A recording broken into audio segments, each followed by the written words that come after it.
Des affrontements ont été signalés depuis le matin de ce lundi 18 octobre entre les forces armées de la République démocratique du Congo et des militaires de l'armée rwandaise dans plusieurs villages du Buhumba, dans le territoire de Nyiragongo en province du Nord Kivu. Le lieutenant-colonel Guillaume Ndjike Kaiko, porte-parole du secteur opérationnel Sukola 2, confirme des échanges de tirs qui ont eu lieu entre des militaires FARDC et ceux de l'armée rwandaise qui, selon lui, ont fait incursion sur le territoire congolais sans motif valable. Celui-ci affirme que ces militaires rwandais ont occupé au moins 6 villages avant d'être contraints de rebrousser chemin grâce à l'arrivée des renforts des FARDC sur place. Ils sont arrivés jusqu'à 200 mètres de la route nationale numéro 2. C'est après l'arrivée du renfort des forces armées de la République démocratique du Congo que ces éléments ont rebroussé chemin. Voilà pourquoi il y a eu cette agitation à Kibumba dans la matinée d'aujourd'hui.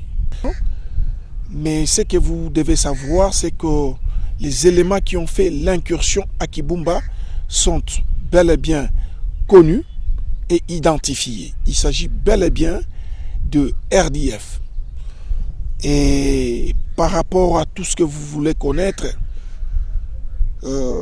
vis-à-vis de cette incursion, vous devez savoir que nous sommes tous membres de la structure appelée mécanisme conjoint de vérification élargi. Et ce mécanisme sera saisi incessamment.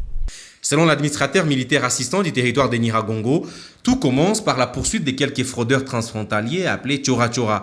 Ils étaient poursuivis par l'armée rwandaise et ont traversé du côté congolais. C'est donc à ce niveau que 2 éléments de l'armée rwandaise ont traversé la frontière et se sont retrouvés du côté congolais. Ceux-ci ont été directement arrêtés et désarmés par des militaires congolais. C'est là donc que des militaires de l'armée rwandaise ont été obligés d'intervenir pour faire libérer leurs collègues. Le lieutenant-colonel Guillaume Ndjike affirme que la RDC va saisir le mécanisme conjoint de vérification élargie auprès duquel l'armée rwandaise devra s'expliquer sur les mobiles de cette incursion. Pour l'instant, la situation est redevenue calme après des mouvements des populations qui craignaient pour leur vie. En effet, plusieurs habitants du territoire de Nyiragongo ont vidé leur village à la suite de ces violents accrochages.